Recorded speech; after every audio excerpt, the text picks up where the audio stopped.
Nós vamos estudar hoje a parábola do semeador. Benevides colocou como os espíritas e a parábola do semeador. Nós continuamos então no capítulo 17, Sede Perfeitos, e agora no item 5. A parábola do semeador conhecida, tanto quanto conhecida nossa, é aquela em que o semeador saiu a semear e as sementes foram caindo, sendo jogadas em lugares diferentes. E ele começa dizendo daquelas que caiu ao longo do caminho e foram devoradas, foram comidas pelos pássaros. Outras caíram entre as pedras e havia pouca terra, elas germinaram, mas não conseguiram aprofundar as suas raízes e, vindo o sol, as crestaram, queimaram e, consequentemente, elas morreram. Umas outras caíram entre os espinhos e germinaram, cresceram, mas foram sufocadas por eles, pelas ervas daninhas, pelos espinhos. Consequentemente, também não produziram, morreram. E outras caíram em terras boas, segundo a parábola. Germinaram, cresceram e produziram. Diz 100 por 1, 60 por 1, 30 por 1. Essa aí que ouça aquele que tem ouvidos de ouvir. Mateus, capítulo 13, de 1 a 9. Então, Mateus, no capítulo 13, de 1 a 9, narra essa passagem de Jesus da parábola do semeador, ou das sementes. Você está vendo aqui que isso também é conhecida como parábola das sementes. E mais à frente, no capítulo 18 a 23, Jesus desenvolve o significado dessa semeadura. E ele diz: todo aquele que escuta a palavra do reino e não lhe dá atenção, o espírito maligno vem e arrebata o que havia sido semeado em seu coração. É aquele que recebeu a semente ao longo do caminho. Porque cada um dessas semeaduras representa um terreno, um tipo de terreno que recebeu a semente. Essa semente, esse terreno somos nós. São os espíritos, são aqueles que, no caso aqui, ouvem as palavras, os ensinamentos. Então, o primeiro, o segundo, aquele que recebeu a semente no meio das pedras, é o que escuta a palavra e que a recebe na hora mesmo com alegria. Mas ele não tem em si raízes e não está senão por um tempo. E quando sobrevêm os obstáculos e as perseguições, por causa da palavra, o toma logo como objeto de escândalo e de queda. Essas são aqueles que recebem a palavra, mas logo, diante de qualquer obstáculo, já as deixa, as abandona. E aquele outro que recebe a semente entre os espinhos é o que ouve a palavra, mas em seguida, os cuidados deste mundo e a ilusão das riquezas sufocam em si essa palavra e tornam infrutífera. Esta é uma outra condição, outra situação que ocorre conosco, com os espíritos. Recebemos as palavras, mas dentre aquilo que prevalece entre a matéria e o espírito, entre as coisas fugidias e as coisas perenes, existe a opção pelo fácil, pelo transitório. Então, quer dizer, que já nasceu, cresceu, mas na hora de produzir houve aí uma interferência na nossa vida, que são os interesses que sobrepõem, interesses da matéria, do físico, que sobrepõem-se aos interesses primeiros, deveriam ser do espírito, e o sufoco. É uma situação, outra situação que pode ocorrer. Aí, dentre as três que não se utilizam, ou utilizam inadequadamente, ou não aproveitam da semeadura. Semente que caiu ao longo do caminho, semente que cai em solo pedregoso, entre as pedras, e aquela que cai entre as ervas daninhas e entre os espíritos. Mas existe a última, né? Aquele que recebe a semente numa boa terra é aquele que escuta a palavra, que lhe presta atenção e que lhe dá fruto, e rende 100 ou 60 ou 30 por um. Mesmo nessa condição, existe um detalhe que depois nós vamos falar. Terra boa, mas também não produzindo igualmente.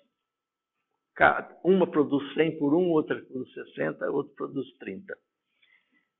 Isso, Mateus. Aí, no mesmo capítulo 13, mais versículo 18 a 23. O outro era de 1 a 9. O Kardec faz as suas colocações, depois do item 6, que ele era o item 5, do capítulo 17, diz a parábola da semente, né, outros conhecida como parábola do semeador, representa perfeitamente as diferenças que existem na maneira de aproveitar os ensinamentos do Evangelho. Essas 4 situações, 4 tipos de terreno que receberam a semente, eles representam muito bem a maneira de aproveitar os ensinamentos do Evangelho. Como que nós aproveitamos.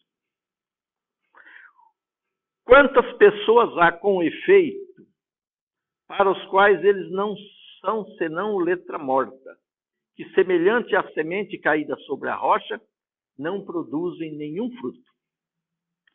Ele encontra uma aplicação não menos justa nas diferentes categorias de espíritas.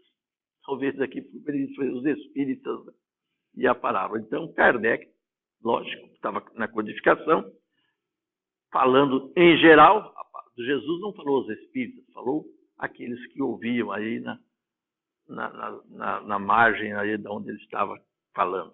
Mas o Kardec faz ela encontra essa parábola uma aplicação não menos justa nas diferentes categorias de espíritas. Então, para nós, espíritas. Não é o emblema daqueles que não se apegam senão aos fenômenos materiais, e deles não tiram nenhuma consequência, porque não veem neles senão objeto de curiosidade? Falando daqueles que do espiritismo só vê os seus fenômenos e só satisfazem as suas curiosidades. Daqueles que não procuram senão o brilho nas comunicações dos espíritos e não se interessam por elas senão quando satisfazem a sua imaginação, mas que depois de as terem ouvido, são tão frios e indiferentes quanto antes, que acham os conselhos muito bons e os admiram, mas deles fazem aplicação nos outros e não em si mesmos. Dos que, enfim, para quem essas instruções são como a semente caída na boa terra e produzem frutos. Então, dentro da doutrina também, entre nós, existem essas categorias. Daqueles que só ouvem, mas não aproveitam, e aqueles que fazem bom uso dela. Boa, existe a terra que não produz, existe a terra que produz. Com certeza, também, como disse Jesus, 100 por 1, 60 ou 30. Cada um de nós, como terra boa, aproveita na medida do nosso esforço, da nossa dedicação. Eu trouxe uma página aqui que comenta justamente essas colocações, porque aqui talvez interesse para nós um pouquinho mais. Falando então, caiu à beira do caminho. É quando por nós passam todas as ideias grandiosas como gentes na estrada, sem gravarem nenhuma delas. Na escola é a condição de aprendizes, uma grande maioria que recebe os ensinamentos que estão sendo chamados, porém ainda não podem ser escolhidos porque estão sonolentos, como crianças, muito influenciados pelo mundo exterior. Essa é a condição daquele que ainda representa o caminho, o solo, à beira do caminho, entre nós. Caiu sobre a pedra. É quando estamos com o coração endurecido, como pedras impenetráveis às novas ideias, aos conhecimentos. Isto é, abertos para conhecer as novas experiências que podem quebrar a nossa rotina e o sentido medíocre de nossas vidas. Recebemos a proposta de mudança, mas não permitimos que se opere a modificação em nosso íntimo. Racionalizamos tudo, ligamos nossas defesas e nos tornamos refratários. Na escola de aprendizes, no campo de trabalho que abraçamos, é a condição em que se encontram os servidores. Aceitamos os ensinamentos e as tarefas com parcialidade e condicionamentos. Isto é, escolhemos somente aquilo que nos convém. Disso resultam os melindres, as decepções, as divergências pessoais com os companheiros e, finalmente, o desejo de desistências.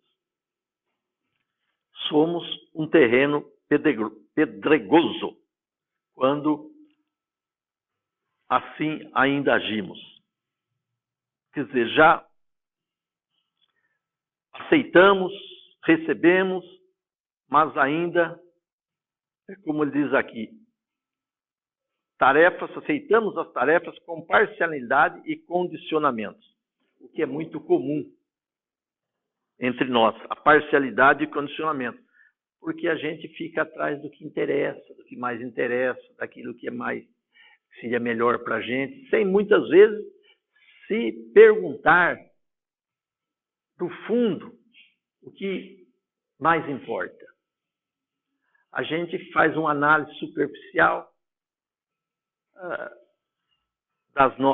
dos nossos interesses e colocamos eles acima daquilo que realmente importa para a alma, para o espírito, naquilo que nós entendemos como o ser imortal, o patrimônio que não se perde, aquilo que realmente se leva, que se aproveita da vida, da existência terrena. Caiu no meio dos espinhos. É quando permanecemos invigilantes e permitimos que os espinhos, as nossas imperfeições e dos outros, sufoque o crescimento de todas as verdades que estamos aprendendo. Com essas plantas espinhosas que estiolam e matam os vegetais que tentam crescer nas suas proximidades. Na vivência social, é o tempo no qual sofremos todos os tipos de testes para avaliarmos se realmente estamos dispostos a ser o sal da terra e a luz do mundo. Pequenas provas ainda são para nós mostras dos grandes espinhos e obstáculos que teremos que remover durante a vida atual e as vidas futuras.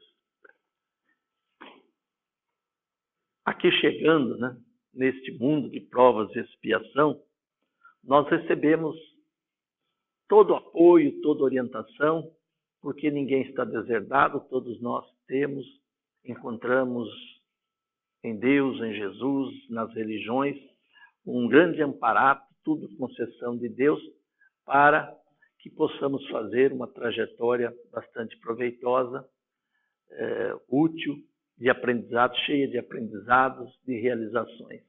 Mas nós lutamos, como já dissemos, entre dois poderes, duas conquistas, dois valores, que nós sabemos, aqueles que são da alma, do espírito e aqueles que são materiais.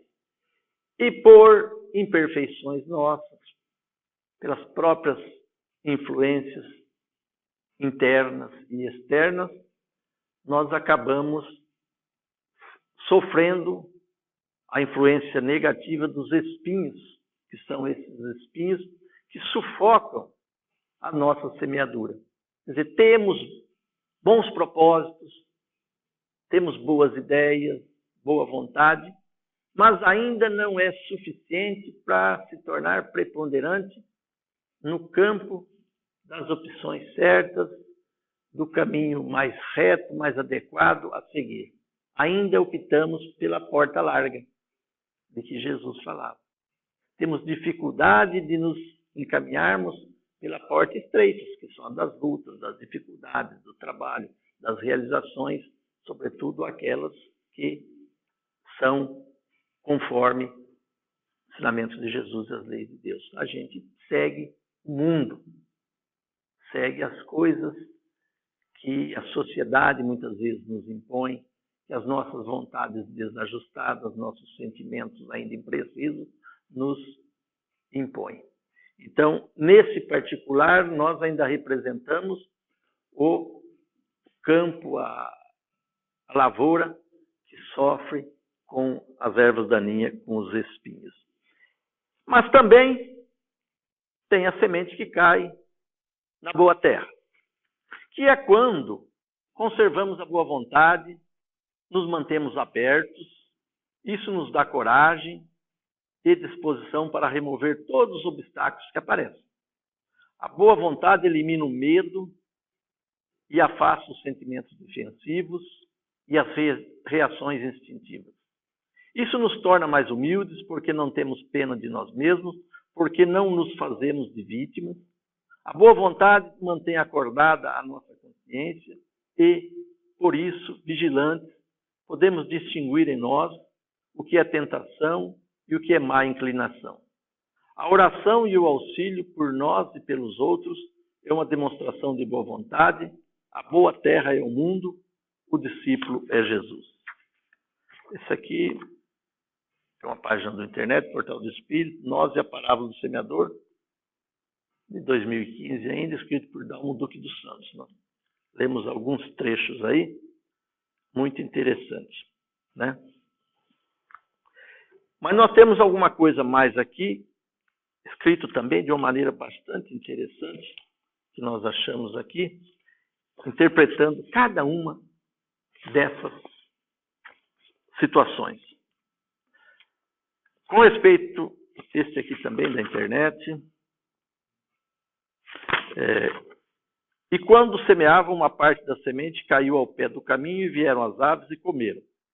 Comeram-na. Mateus 13:4. Isso é só o versículo 4. Este tipo de solo, ou local onde as sementes caíram, simbolizam as pessoas que permanecem, outras palavras, né? Também um significado. As pessoas que permanecem às margens das orientações espirituais que lhes chegam durante a existência. Quer dizer, aqueles que não dão a mínima para tudo o que o homem, nós aqui recebemos, nas mais variadas formas, com que Deus abunda a sua benemerência, a sua bondade, o seu amor para nós.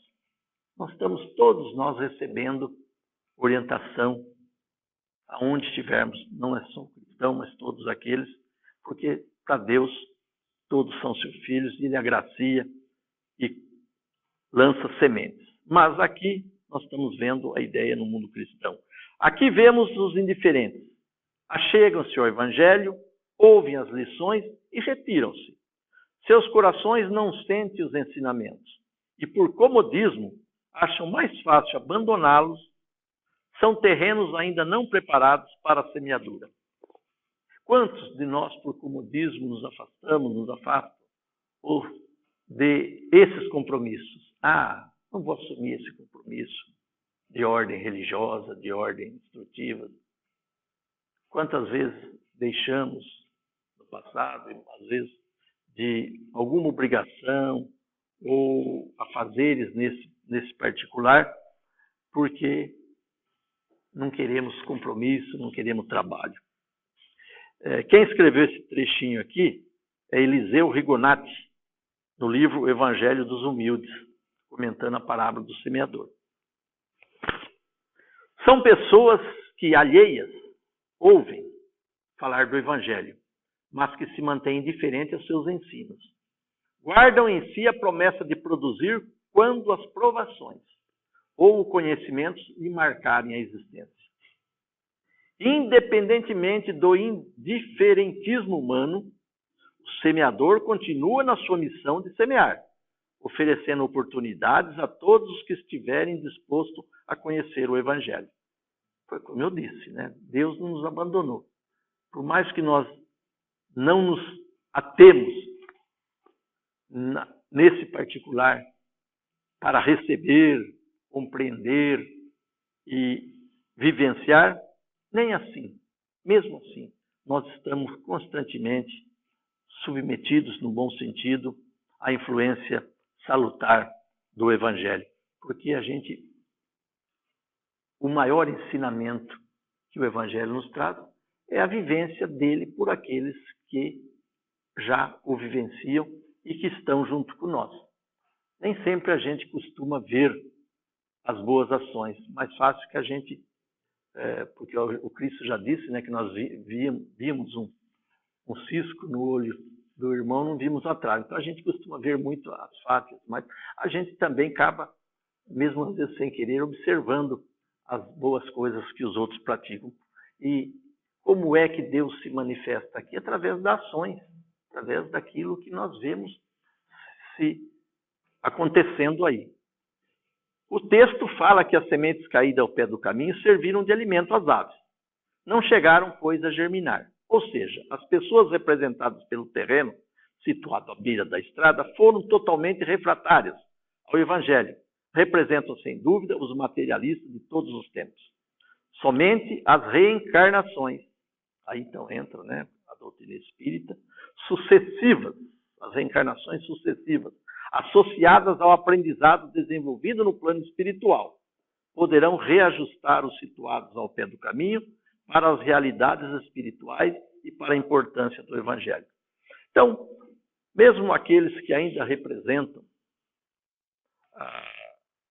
o caminho, a terra ao longo do caminho, no qual as sementes não germinam, nós sabemos, sobretudo pela ideia do Evangelho, pela ideia espírita, de que, através das reencarnações, não só do momento em que aqui estamos, mas de toda a continuidade da vida e do aprendizado que se desenvolve no mundo espiritual, porque nós não vamos para lá, não retornamos para lá para ficar ociosos, continuamos a caminhada, os afazeres, as aquisições do Espírito. Então, tanto lá como aqui, nós vamos aprender e nos ajustar ao Evangelho. Nós vamos preparar o nosso terreno para um dia receber a semente e produzir. A outra parte caiu em pedregais, onde não havia terra abundante, bastante, e logo nasceu porque não tinha terra funda. Mas vindo o sol, queimou-se e secou-se, porque não tinha raiz. Capítulo 13, versículos 5 e 6 de Mateus. As pessoas representadas pelo terreno pedregoso se encontram numa situação melhor que as anteriores, que elas estavam à beira da estrada. As pedras indicam formações mentais cristalizadas, ainda existentes em todos nós. Espíritos imperfeitos, mas que precisam ser removidas ou desfeitas, seja pelo conhecimento de verdades imortais, seja pela melhoria moral, bênçãos concedidas pela vontade do Pai Celestial. Essa condição também é transitória como a outra. Embora melhor que a anterior, ainda precisa ser melhorada. E isso só realiza pelas aquisições que nós amealharmos no desenvolvimento da nossa consciência, consequentemente da observância das leis de Deus e valendo-se, sobretudo, dos ensinamentos de Jesus. As pedras podem também ser vistas, né, outra ideia, como condicionamentos ou reflexos dominantes na personalidade, que se expressam sob a forma de interesses passageiros, superficiais e que não cedem espaço a entendimentos mais profundos. Ainda sofremos, nós carregamos conosco um passado, temos conosco ainda convicções anteriores, e tudo isso exerce, né, não é só de fora que nós recebemos as pressões, mas interna também, como espíritos imperfeitos, que arrastamos conosco milênios de equívocos, ainda isso produz em nós uma dificuldade para que a gente amealhe e desenvolva as nossas melhores aquisições. Tem um tempo, tem um espaço para que a gente possa verdadeiramente se tornar senhores desses valores. Eles se mostram superficiais, enquanto ainda não adquirem, pelo uso, pela experiência, valores condicionantes definitivos. As pessoas simbolizadas pelo terreno pedregoso são as entusiastas de primeiro momento, que ante os menores obstáculos que surgem no exercício do bem, não conseguem se manter fiéis aos ensinamentos de Jesus, deles se afastando. Isso acontece com a gente ainda, né? A gente, às vezes, já está decidido por um caminho bom, mas bate uma dificuldade pequena, às vezes já é suficiente para que a gente debande, a gente largue, vai ser agora, deixa para depois. O texto informa que as sementes foram semeadas onde havia terra bastante. Sabe-se que o terreno existente entre as formações rochosas, milenares, pedra, é poroso e leve, fofo. São áreas que favorecem rápida germinação e morte das sementes. Ao mesmo tempo que nasce rapidamente, também morre rapidamente. Por lhes faltarem profundidade. A raiz precisa buscar água, não é na superfície, ela, né? Tem que infiltrar. Esses terrenos assemelham-se às pessoas que, de imediato, abrigam e desalojam boas intenções. Ainda estamos aí um tanto indecisos, de maneira que, ao mesmo tempo que a gente abriga aí uma boa intenção, uma boa ideia, uma boa decisão, a gente já abandona. Ainda estamos inconstantes ainda. São os pródigos que surgem em muitas frentes e não se mantêm ali. São pessoas que revelam emoções de periferia, só por fora, às vezes por dentro ainda não conseguem. São candidatos a todo tipo de cursos. São pessoas que aportam às reuniões com entusiasmo, mas que delas rapidamente se afastam. São companheiros de jornada que desistem ou desanimam ante os mais insignificantes obstáculos. Percebe-se, pois, que não basta a semente germinar. É preciso que ela cresça e frutifique. Aqui, enquanto disso, a gente se encaixa, né? Se encaixou. A gente, com certeza, ele se encaixa em algumas coisas, se encaixou. Como a gente é volúvel, como a gente, com o mesmo entusiasmo que a gente chega, a gente se afasta. Mas é uma condição ainda, né? Somos o terreno pedregoso, ainda temos pouca terra e as nossas raízes são frágeis. É uma condição também. A sabedoria de Jesus acrescenta em seguida, e logo nasceu porque não tinha terra funda, mas vindo o sol queimou-se e secou-se, porque não tinha raiz. A terra das boas intenções se revela, muitas vezes, carente de persistência. Não conseguindo sobreviver aos desafios da vida, a terra das boas intenções se revela muitas vezes carente de persistência, não conseguindo sobreviver aos desafios da vida. Indica a personalidade dos que se mantêm nos interesses horizontais do conhecimento superficial, sem revelarem mais capacidade de aprofundamento. Quer dizer, nós ainda não vamos a fundo na busca do entendimento, da compreensão e da vivência. Nós estamos ainda, como diz, horizontalizados, né? Estamos horizontal, não estamos vertical. O vertical vai mais para fundo, vai mais a fundo, vai buscar, né? Essa é uma condição nossa ainda. O fato de secar por não ter raiz mostra que faltam ao terreno, além da terra, nutriente e água. Justamente o que a raiz busca, né? Nutriente e água. Necessário a germinação e ao equilíbrio da semente. Trazendo este simbolismo para a nossa própria condição espiritual, percebemos que, se não existem raízes nas nossas manifestações de mudança para melhor, é natural que a sementeira fracasse ou que a transformação seja adiada. Quer dizer que nós que estamos interessados em mudar, em buscar uma transformação, um crescimento, uma evolução, a gente tem que buscar com mais perseverança. Porque se faltar a vontade, a perseverança, nós vamos ser esse terreno. em que as nossas raízes não encontrarão condições de abastecer o nosso vigor, a nossa busca, a nossa caminhada. E o que acontecerá? Que a gente vai abortar, vai desistir. Então, como tudo na vida, se nós fizermos esta opção dessa busca por valores, sobretudo esses que Jesus ensinou e a doutrina também nos tem mostrado, há que existir de nossa parte um esforço, uma dedicação, um esforço grande, para que não sejam perdidos, às vezes, aquilo que nós conquistamos com muito esforço até. Quando nos reportamos ao problema da transformação, estamos falando espiritual, a comunidade dos discípulos do Evangelho concorda conosco quanto à semelhante necessidade, mas nem todos demonstram perfeita compreensão do assunto.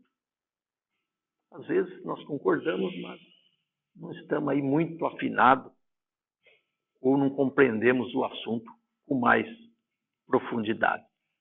E aqui Emmanuel, no livro Pão Nosso, na lição 167, Entendimento, ele diz: a renovação indispensável não é a do plano exterior flutuante.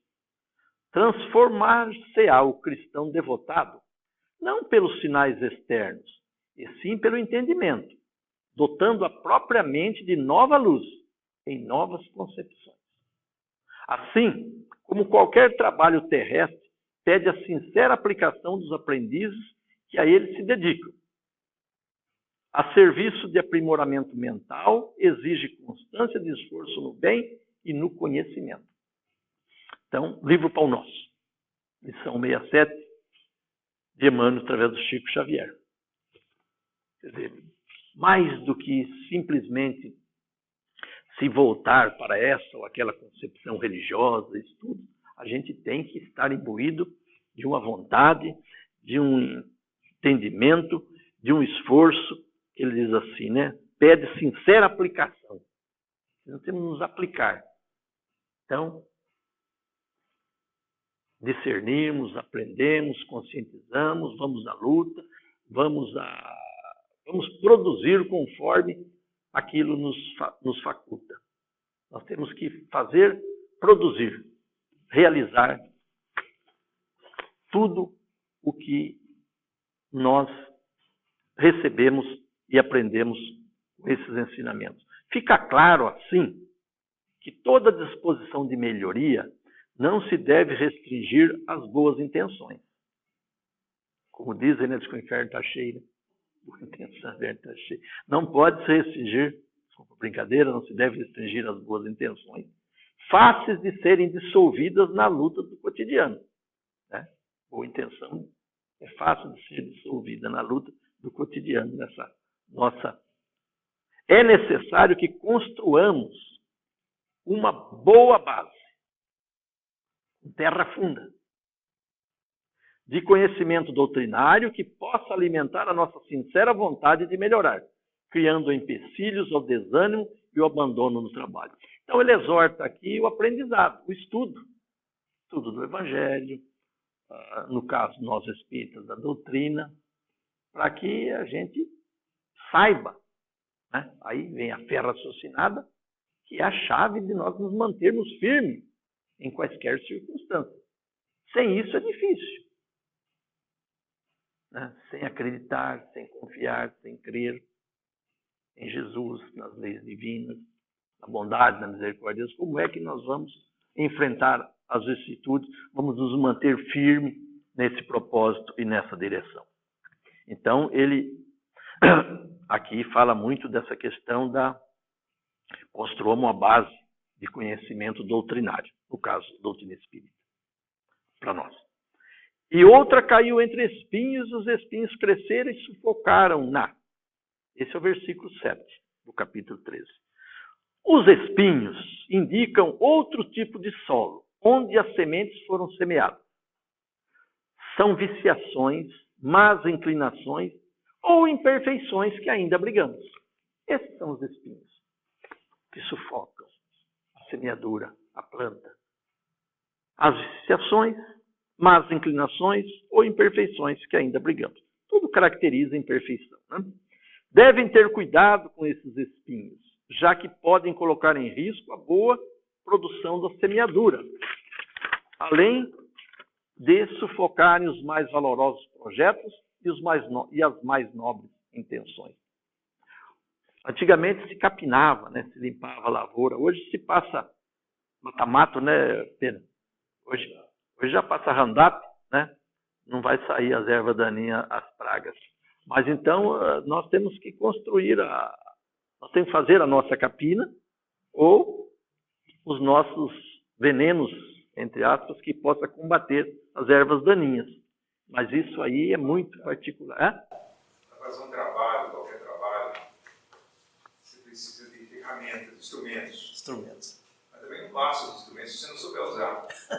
Não é isso? Você tem os instrumentos. Quando a gente era pequeno, que a gente ia trabalhar na lavoura, a gente mais cortava as plantas do que... cortava mais plantinhas do que, né? Porque não tinha muita prática, né? Depois você fica adulto. É a mesma coisa da fé, né? Você aprende, né? Sim, boa intenção, a pessoa que tem boa intenção. Mas tudo tem que passar. Mas vamos procurar os meios. Por isso que fala, né, de se instruir, né? Jesus disse, instruí-vos, né? Amai-vos, instruí-vos, né?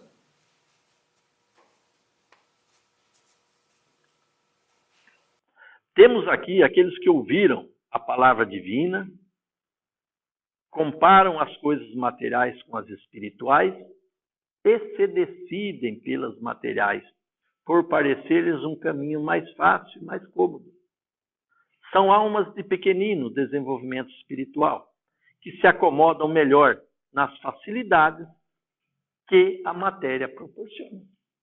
Isso é comum, né? Talvez o mais comum conosco, a gente se acomodar nas facilidades. Né? Citei lá atrás a porta larga e a porta estreita. Isso aqui é também do Evangelho dos Humildes, do Eliseu Rigonato, comentando a parábola do semeador. Comum que a gente se deixe levar pelo comodismo, pela facilidade, que muitas vezes representam as coisas, na maioria das vezes, do mundo físico. Isso, com certeza, em detrimento das coisas do mundo material. Os espinhos representam também o egoísmo, a intolerância, a maledicência, o autoritarismo, o orgulho, a vaidade, o personalismo, entre outros tantos vícios que criam obstáculos ao processo de evangelização da criatura humana. Ou seja, os espinhos são as nossas próprias imperfeições, que não nos deixam levar adiante com maior ênfase, disposição e realização, até mesmo aqueles desejos, aquela vontade que nós já esposamos. Nós temos uma luta muito grande contra nós mesmos, que é a quem primeiro nós devemos vencer, os nossos arrastamentos. E a facilidade que a gente tem de condicionar a nossa mudança, a nossa transformação com a mudança do outro primeiro, né? Dentro de casa. Se fulano mudasse um pouquinho nisso, mudaria. A gente sempre quer a mudança do outro primeiro. Sendo que a gente é que tem que ter primeiro nós. Primeiro é nós. No Evangelho fala, reconhece o verdadeiro espírita pela sua transformação moral, que há que existir, alguma coisa assim, né? E pelo esforço que faz em vencer as suas más tendências ou más inclinações. Quer dizer, vê que luta constante que há nós. Primeiro, vencer as nossas más tendências e inclinações. Por quê? Porque nós arrastamos conosco imperfeições, milênios, segundo, de imperfeições. Isso tem uma força muito grande, a tal ponto que nós já temos as nossas deliberações tomadas acerca de ações, reações, atitudes, comportamentos, e volta e meia a gente age contrariamente a isso. Eu não ia fazer isso, falei que não faria mais isso, não agiria mais assim, e acaba agindo. De onde é que vem isso? Não é de fora, é de nós mesmos. Né? embora exista, né, influência de fora, tanto do mundo físico quanto do mundo espiritual. A intenção do outro é dele. Né? Ele vai ter. Então a gente não pode falar, eu não mudo porque ele não muda. Eu fico porque ele não melhora. Que coisa, hein? A gente tem essa facilidade de condicionar a nossa mudança com a mudança do outro primeiro.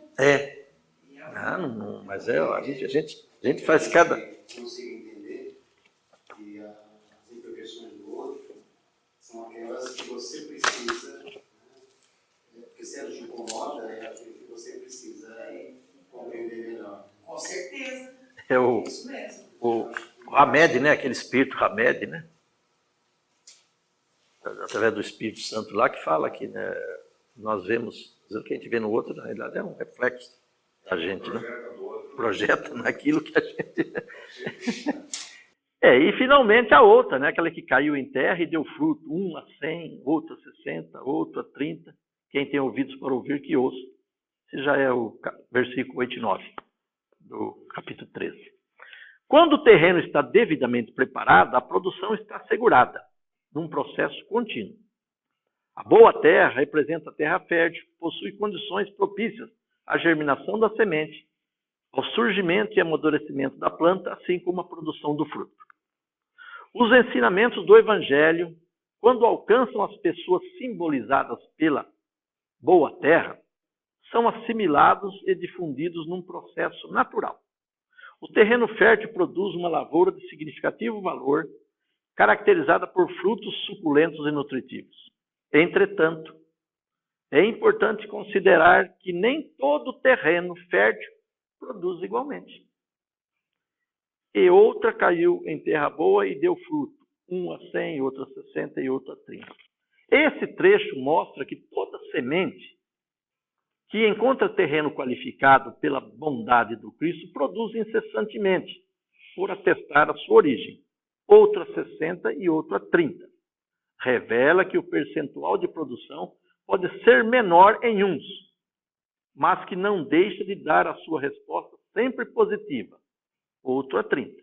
Nesta faixa se localizam aqueles que se posicionam no sublime momento do despertar para as realidades espirituais. Estão dispostos a oferecerem cotas, porém menores, no redirecionamento de sua existência no plano das lutas evolutivas. Nós não vamos começar produzindo 100%. Nós estamos aí, desde que se já arrumamos aí a nossa gleba, a nossa terra, cada um de nós estamos produzindo aí conforme a nossa condição.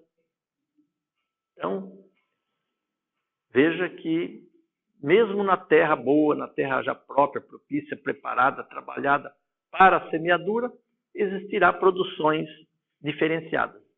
100, quer dizer, aquele que alcançou o limite máximo. Né? E 60 ou 30, ele fala do 30, aquele que está iniciando. Né? Não quer dizer que vai iniciar por 30, mas são metáforas, né? São figuras. Então, o 30 representa aquele que está começando, né? Já preparou adequadamente, né? Adubou, arou, gradeou e vai produzir 30. Né? Outros já prepararam melhor, já estão mais experientes, produz 60 e 100. Mas essa produção, esse crescente na produção, é o limite que todos vamos alcançar. Todos nós vamos produzir 100%. Mas não começamos produzindo 100%.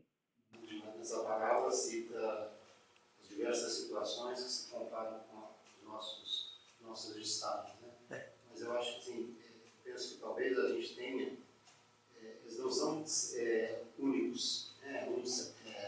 Ou é só pedra, ou é só bem. ou acho que a gente tem todos esses ao mesmo tempo, né? E vai trabalhando, evidentemente, que eu acho que o conhecimento primeiro, né?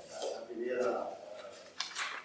Pode falar. É aquilo que pode despertar a consciência, mas acho que a resposta vem do trabalho, do incessante esforço De cada um, né? de cada um, o seu conhecimento em ação. Quem tem ouvidos para ouvir, ouça. É o alerta que nos informa ser preciso não apenas escutar orientações propriamente ditas, mas aprender a identificar oportunidades de crescimento. Quem tem ouvidos para ouvir, não perde tempo com lamentações, gemidos ou clamores. Conhece as dificuldades que envolvem os que produzem bons frutos, mas não se detém. Trabalha incessantemente, guiando-se pelas elevadas intuições que lhes inspiram os benfeitores espirituais, sem medos, pressas ou retardamentos. Palmilha o caminho da afetiva libertação, transformando-a em reservas de bom ânimo e encorajamento, em bálsamos que aliviam as dores do próximo. Os adeptos sinceros do Evangelho de Jesus são, assim, a boa terra, inspirados nos ensinamentos da Boa Nova, esforçam-se em vivenciá-los sem medir sacrifícios. Quer dizer, o bom terreno, a boa terra,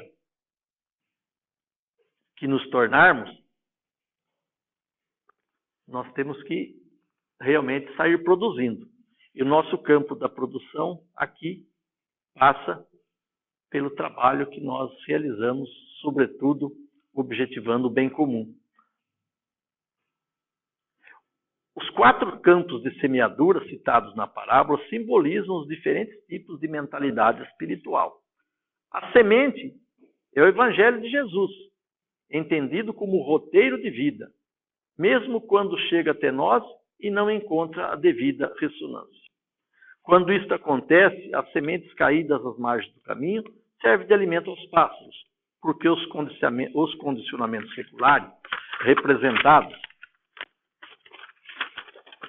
por valores fugidios e vinculados ao plano puramente material, falam mais alto. Já foi dito isso. A segunda situação nos reporta a terra rasa, sem profundidade, que favorece a germinação da semente lançada, mas que não permite que se crie raiz devido à presença das pedras, e que são as cristalizações de ideias de comportamentos, heranças de experiências passadas. A semente germinada entre os espinhos, por sua vez, originaram o crescimento de uma frágil planta que logo morre sufocada. Os espinhos são os hábitos menos felizes, de feições acentuadamente transitórias. Lógico que nós vamos melhorar. Um pensamento negativo ou a supervalorização de coisas materiais, por exemplo, podem crescer desordenadamente, abafando, por egoísmo ou comodismo, os valores imortais que nos chegam do alto. A semente que cai no terreno fértil é a que foi semeada num coração mais amadurecido e receptivo ao Evangelho, disposto a acatar novos aprendizados e a renunciar às antigas e infelizes aquisições. Mesmo nesse solo fértil, cada um produz de acordo com seu piso evolutivo ou grau de adiantamento espiritual. Uns produzem mais, outros produzem menos. A propósito, elucida o esclarecido benfeitor espiritual Emmanuel. Se o terreno de teu coração vive ocupado por ervas daninhas, e se já recebeste o princípio celeste, cultiva-o com devotamento, abrigando-a nas leiras de tua alma. O verbo humano pode falhar, mas a palavra do Senhor é imperecível. Aceita-a e cumpre-a, porque se te furtas ao imperativo da vida eterna, cedo ou tarde, o anjo da angústia te visitará, o Espírito, indicando-te novos rumos. Também do livro Pão Nosso, do Emmanuel Chico Xavier, a lição 25, nas estradas. E aí, então, nós terminamos, mas vamos só fazer uma pequena ressalva. Quando nós falamos nessa disposição,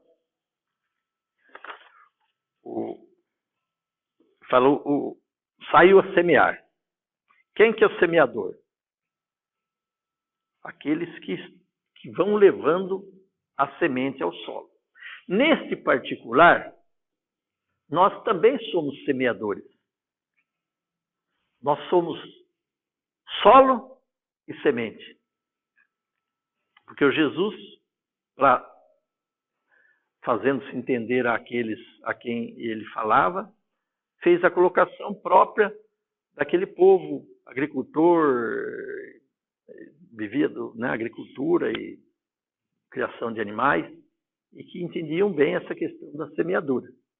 Daí foi que ele fez essa parábola. Mas veja que a parábola em si cita-nos como a terra que está recebendo a semente e que podemos nos situar nessas diversas condições. Mas a semente é o ensinamento, é a palavra da lei de Deus, foram os ensinamentos de Jesus, e são todas luzes que chegam, e tudo o que se faz de bem, tudo o que se leva. Então, nessa condição, nós também somos semeadores. E também estamos semeando nas mais variadas condições de solos. Então, ao lado de solos que somos, ao receber a semeadura, somos também o semeador, porque no nosso cotidiano nós temos obrigação e dever de continuamente semear. E vai acontecer que essa nossa semeadura também, por si, esteja sujeito a cair, encontrar esses tipos de solo. Então, veja que responsabilidade nós temos de ordem individual e ordem coletiva. A responsabilidade de ordem individual é de preparar o nosso terreno para que as sementes que recebemos produzam pelo menos 30%, né? Mas também temos outra obrigação, outro dever de ordem geral, que é de semear. Porque quem semeia aqui somos nós. Jesus semeou. E hoje, quem são os representantes? Os intermediários de Deus a semear? Nós, todos nós. Então, a par, né, de nós somos o solo, semeadores somos o solo. Em cada uma dessas situações em que nós nos encontramos, diferentemente, a gente tem que buscar no Evangelho para poder ser um bom semeador ou ser um bom solo. Levar a boa semente e aplicá-la corretamente. Ou condicionar-nos como terreno fértil para que a semente que recebemos possa produzir. Eu acho que é a lição de hoje, né? Até porque o Benevides colocou os espíritas. Então, o que tem de diferente espírita? Espírita somos cristãos. Como os cristãos, estamos estudando aí a parábola da semente ou do semeador. E tudo isso, para nós, é o que nós estamos buscando. Por que trabalhadores da última hora? A da última hora é outra lição, né? É outra lição, tem mais para frente. Aquela também, essa passagem também tem lá umas interpretações, né? Porque quem são os trabalhadores da última hora, né? Tem, lógico, tem aqueles a quem Jesus se referia, e depois também tem dentro da doutrina espírita, tem a colocação de quem poderia ser ou entrar nessa colocação com o trabalho das últimas horas. Aquele que, mesmo chegando depois, de boa vontade, se dispõe a trabalhar. Mas é um outro capítulo, né? Tomara que o Zé não coloque isso para mim, que isso é mais difícil que isso aqui. Como é que é essa história da porta estreita? Foi o que Jesus falou da questão da porta estreita e da porta larga, né? Que nós aqui, existem duas portas aí. A porta estreita é aquela da luta, da dificuldade, que nos exige de nós esforços maiores, sobretudo de ordens espirituais, né? Fazer o bem, ser humilde, né? Essa é a porta estreita. A porta larga é aquela que nós abraçamos o mundo aí, vamos em frente, seguimos o mundo. Aquela porta larga, a gente passa fácil nela, né? Ela é larga, são aquelas em que nós, mais fácil de passar, que é as coisas do mundo, abraçamos as coisas do mundo físico, nos atemos às coisas do mundo físico, né? As satisfações grosseiras do mundo físico, de ordem geral, né? Vícios, a gente não desregramento, né? Isso nos leva para a porta larga. É uma opção que a gente às vezes faz em detrimento da porta estreita, que embora difícil, que, né, dificuldade, é aquela que nos dá passagem para um lugar melhor. A outra, enganosa, porque é momentânea, transitória, né? A gente passa facilmente, mas você ainda não, você alcança pouca coisa ou quase nada. A outra é difícil, mas se você laborar por ela, se você insistir por ela, você vai ter uma recompensa maior. Mas assim, não sei que está no tempo, mas assim, isso por causa da nossa dificuldade de entendimento, né? Porque quando a gente fala de renunciar, por exemplo, deixar de vícios, disso, daquilo, a gente acha que é um esforço muito grande, uma dificuldade. Sendo que aí a gente é escravo. E aí é uma porta muito estreita. E quando a gente se liberta de tudo isso, dá uma sensação de porta muito aberta, que você consegue uma... Num primeiro momento ela é estreita, porque aí tem dificuldade, né? Mas uma vez conscientizado, né? Às vezes é que nem aqui, né? Aqui depois que você se tornar a terra boa, você só vai produzir, né? Antes não, antes você vê que você, né, até tem, mas você ainda tem a dificuldade de perseverar, de continuar, de lutar, né? Mas é um estágio nosso, né? É um estágio da humanidade, né? No mundo de provas e expiações, onde nós ainda lutamos contra nossas próprias... Qual é uma luta nossa? Nossas imperfeições. O que essas imperfeições nos fazem? Nos arrastam para tudo o que ensejam para nós, né? Mas tudo está dentro da lei de Deus, né? Lá no finalzinho do Livro dos Espíritos fala dos gozos, né? Porque Deus colocou gozos nas coisas? Sabiamente, porque se as coisas não tivessem prazer, as coisas do mundo físico, nós negligenciaríamos. Se a comida não tivesse, se nós não tivéssemos um paladar para a comida, nós não nos alimentávamos, né? Se não houvesse sexo no prazer, nós não procriávamos. Então, Deus é sábio, né? Tudo é providência divina. Então, por que Deus colocou? Para que nós possamos satisfazer e aprender a colocar limite nas coisas. Então, é sábio. Tudo que ele faz é sábio, né? Nós vamos aprender, porque as coisas nos atraem, elas têm sabor, elas têm gostos, nos atraem. Com isso, nós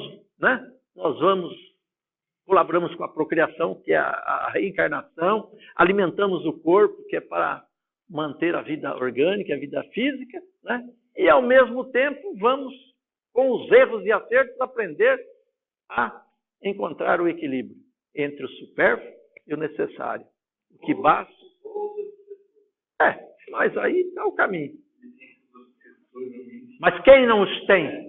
E quem não os tem? E quem não os tem? Porque Deus não diz que nós temos obsessores, né? Nós encontramos na doutrina que nós temos todo um anjo guardião, espírito protetor. Esse vem, né? Esse podemos dizer que